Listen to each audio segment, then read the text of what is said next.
శుక్లాంబరధరం విష్ణుం శశివర్ణం చతుర్భుజం ప్రసన్నవదనం ధ్యాయేత్ సర్వవిఘ్నోపశాంతయే. ఓం గం గణపతయే నమః.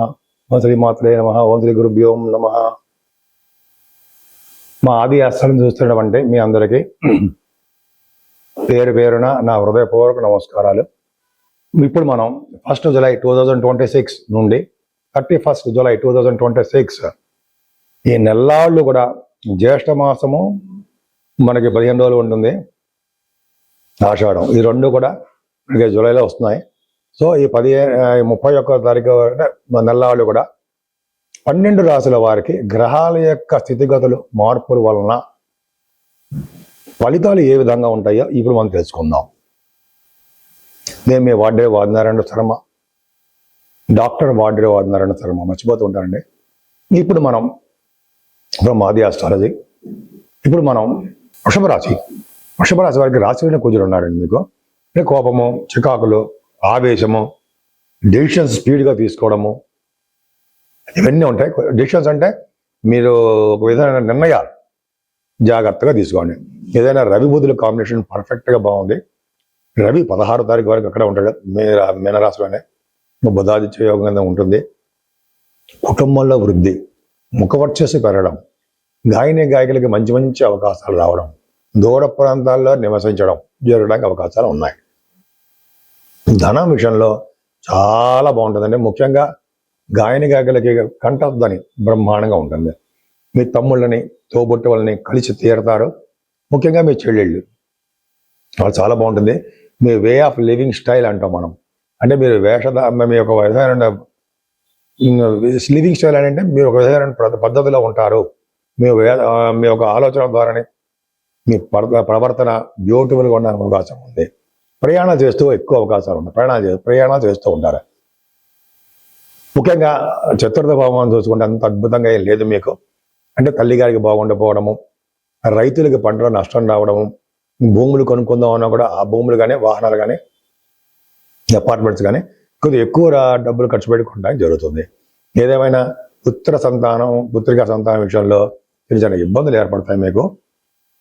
ముఖ్యంగా పుత్రికా సంతానం విషయంలో వాళ్ళు పెళ్ళిళ్ళు కావట్లేదనో, ఉద్యోగం రావట్లేదనో, ఏదో చిన్న చిన్న ప్రాబ్లమ్స్ ఉంటాయి. వివాహాది వేడుకలు, వివాహ శుభకార్యాలు బ్రహ్మాండంగా జరుగుతాయండి మీకు. ముఖ్యంగా భార్యాభర్తల యొక్క దాంపత్య జీవితం కానీ, భార్యాభర్తల యొక్క అనురాగం కానీ చాలా చాలా బ్రహ్మాండంగా ఉంటుంది. గురుడు చూస్తున్నాడు కాబట్టి. అంతేకాకుండా మీరు విదేశాలు వెళ్ళడానికి ఎక్కువ అవకాశాలు ఉన్నాయి. ముఖ్యంగా గురుడు దృష్టి ఉంది, భాగ్యస్థానం ఉంది కాబట్టి వ్యాపారాల్లో అధికమైన సంపదలు ఉంటాయి. అంతేకాకుండా మీరు చేస్తున్న రియల్ ఎస్టేట్ వ్యాపారం కానీ, ఏ వ్యాపారం అయినా సరే ఆ వ్యాపారాల్లో ధనప్రాప్తి కలుగుతుంది, లాభాలు అధికంగా ఉంటాయి. మీరు విదేశాలు వెళ్ళడానికి కూడా చాలా మంచి మంచి అవకాశాలు ఉన్నాయి. విదేశాల్లో కూడా సెటిల్ అవుతారు మీరు. అంతే కదండి. మీరు చేస్తున్న ప్రొఫెషన్ ముఖ్యంగా డాక్టర్. రాహు అంటే డాక్టర్ అంటే విదేశాలకు వెళ్ళి అక్కడ ఉన్నతంగా రాణించడం జరుగుతుంది. డాక్టర్స్ కూడా మీరు విదేశాలు వెళ్ళడము, డాక్టర్స్ వృత్తిలో ఉండడము జరగడానికి అవకాశాలు ఉన్నాయి. ఏదైనా ప్రొఫెషనల్గా చాలా బాగుంటారు. రాజకీయ రంగంలో ఎదుగుదల కూడా మీకు ఉంటుందని ఖచ్చితంగా చెప్పచ్చు. మరి రాహు బాగున్నాడంటే గవర్నమెంట్ సంబంధించిన ఉద్యోగాలు బాగుంటాయి. ముఖ్యంగా సినిమా రంగంలో కూడా మీరు బాగా రాణించడానికి అవకాశాలు ఉన్నాయి.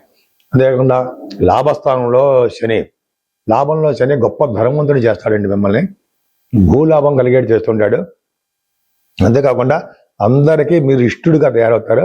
ఆ విద్యలో ఆటంకాలు కలగడానికి అవకాశం ఉంది. ఎందుకంటే చతుర్థ భావంలో శుక్రకేతువులు, లాభంలో శని వలన విద్యలో ఆటంకాలు ఉంటాయి, డౌట్ లేదు.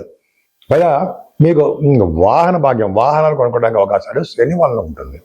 మీరు చేస్తున్న వ్యాపారాల అభివృద్ధి బ్రహ్మాండంగా ఉంటుంది.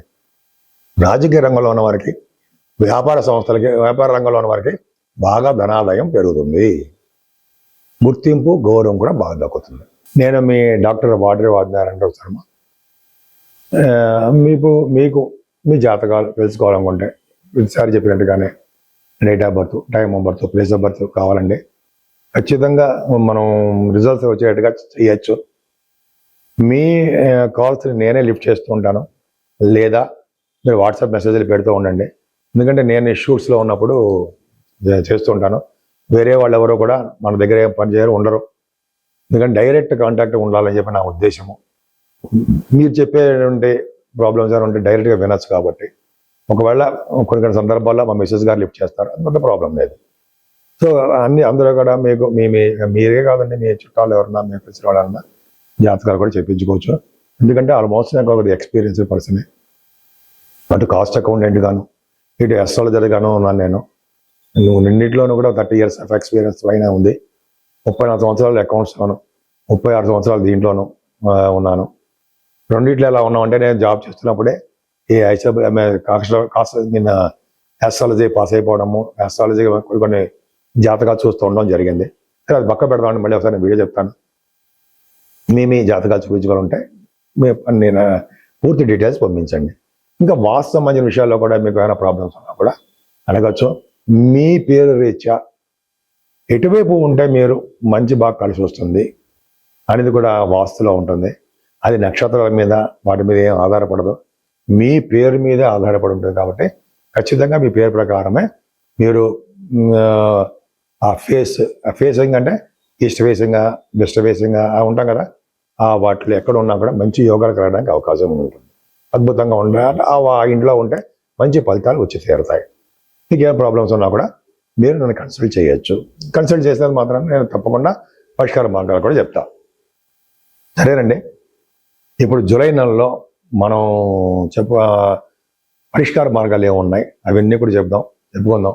12 రాశుల వారికి ఏ పరిష్కార మార్గాలు చేసుకుంటే బాగుంటుంది, మనకున్నటువంటి బడ్జెట్లోనే, మనకున్నటువంటి దీంట్లోనే ఎలా చేస్తే బాగుంటుంది అని చెప్పుకుందాం. యాక్చువల్గా ఆల్మోస్ట్ 13, 14 తారీఖు వరకు కూడా జ్యేష్ఠ మాసం ఉంటుంది. తర్వాత ఆషాఢ మాసం వచ్చేస్తుందండి. సో ముఖ్యంగా 13వ తారీఖుని మాస శివరాత్రి, అది చాలా పవర్ఫుల్. శివుడిని ప్రదోషకాల వేళలో ఎవరైతే అభిషేకాలు చేయించుకుంటారో లేదా పూజిస్తారో వాళ్ళకి అంతులేని సంపదలు, అన్ని కోరికలు నెరవేరడాలు, ఎటువంటి ప్రాబ్లమ్స్ ఉన్నా, లా రిలేటెడ్ ప్రాబ్లమ్స్ కానీ, పెళ్లి సమస్యలు కానీ, ఉద్యోగ సమస్యలు కానీ ఖచ్చితంగా తీరిపోవడానికి అవకాశాలు చాలా ఉన్నాయి. ఇంకా 14వ తారీఖు మంగళవారం అమావాస్య. ఆ రోజు పితృదేవతలకు ఇష్టమైన రోజు అండి. సో తర్పణాలు అంటే పెద్దవాళ్ళు లేని వారందరూ కూడా తర్పణాలు చేస్తే పితృదేవతలు సంతోషించి మనకి సంతతిని కలిగేట్టుగాను, మనకి ధనప్రాప్తి కలిగేట్టుగాను, ఉన్నతంగా రాణించేట్టుగాను, ఎప్పుడు సుఖ సంతోషాలతో ఉండేట్టుగాను వాళ్ళు దీవిస్తారు. ప్రతి అమావాస్యకి కూడా గురువుగారు కూడా చెప్తుంటారు మనకి. అలాగే మనం కూడా ఏంటంటే కొంతమంది తల్లిదండ్రులు లేని వాళ్ళు ఇటువంటి కార్యక్రమాలు తర్పణాలు చేసుకుని ఉంటే చాలా మంచి భవిష్యత్తు ఉంటుంది. అంతేకాకుండా అమావాస్య పూట కూడా ఆంజనేయ స్వామి వారికి హోమాలు చేస్తూ ఉంటారు. అది హైదరాబాద్లో కూడా చేస్తుంటారండి. లేకపోతే అమ్మవారికి హోమాలు చేస్తుంటారు. ఎక్కడ హోమాలు చేసినా వదలద్దు మీరు. పైగా అమావాస్య పూట చేసే హోమాలు పరమ ఫలితాలు ఎక్కువ ఇస్తాయి, చాలా పవిత్రమైనవి. కాబట్టి మీరు ఎక్కడ హోమాలు చేసినా, అంటే హోమాలు అంటే చండీ హోమం చేస్తుంటాం కదా, అలా అటువంటివి చేసిన ఆంజనేయ స్వామి వారికి హోమాలు చేస్తారు. మనకి యూసఫ్గూడలో ఆంజనేయ స్వామి గుడి ఉంది, అక్కడ కూడా చేస్తూ ఉంటారు. కేకేట్ హౌస్ దగ్గర బ్రహ్మాండంగా ఉంటుంది. అదొకటండి. తర్వాత ఇంకోటి ఏంటంటే అసలు మెయిన్ ఇంపార్టెంట్ 17వ తారీఖు దక్షిణాయనం. దక్షిణాయన పుణ్యకాలం అంటే ఏంటి? సూర్య భగవానుడు తన దిశని మార్చుకుంటాడు. అంటే దిశను మార్చుకోవడం అంటే కర్కాటక రాశిలో రవి ప్రవేశిస్తే దక్షిణాయన పుణ్యకాలం అని, మకర రాశిలో ప్రవేశిస్తే ఉత్తరాయణ పుణ్యకాలం అని అంటాం. అంటే ఉత్తరాయణం అంతా మొత్తం కూడా తిరిగి ఆయన కర్కాటక రాశిలోకి వచ్చేసాడు. సూర్య భగవానుడు 17వ తారీఖున వచ్చేస్తున్నాడు. అంటే అక్కడి నుంచి మనకి దక్షిణాయనం పెరుగుతూ ఉంటుంది. ఆ రోజు కనుక చేసే పూజలు, దానాలు, స్నానాలు ఇవన్నీ విశేషమైన సుఫలితాలు కలుగుతాయి అనడంలో సందేహం లేదు. ఖచ్చితంగా మంచి ఫలితాలు కలుగుతాయి. పైగా ఆ రాత్రి ఎక్కువను పగలు తక్కువగా మనకు ఉండే సమయాలుగా ఉంటాయి. సో ఇదొక చాలా ఇంపార్టెంట్ అండి. మనకి సూర్యభగవానుడు యొక్క ప్రభావం చాలా బాగుంటుంది. కర్కాటక రాశిలో మనకి సూర్యభగవానుడు ఉన్నాడంటే చేసే దానాలు, హోమాలు చాలా మంచి ఫలితాలు ఇస్తాయి. ఆ తర్వాత పౌర్ణమి కూడా వస్తుంది. పౌర్ణమి పూట చేసే ఫలితాలు, అమావాస్య పౌర్ణమి పూట అమ్మవారు పూజించడాలు అద్భుతమైన ఫలితాలు ఉంటాయి. ఏదేమైనా మీకు ఇష్టమైన దేవుడిని, శివుడి అభిషేకాలు, విష్ణుమూర్తి పూజలు, అమ్మవారి యొక్క దర్శనాలు చేసుకోవడం వలన అన్ని శుభాలు కలగడానికి అవకాశాలు ఉన్నాయి. పైగా కాలసర్ప దోషం నుంచి తప్పించుకోవడానికి కూడా మనకి అవకాశాలు బాగుంటాయి. అందరికీ శుభాలు జరగడానికి అవకాశాలు ఉన్నాయి.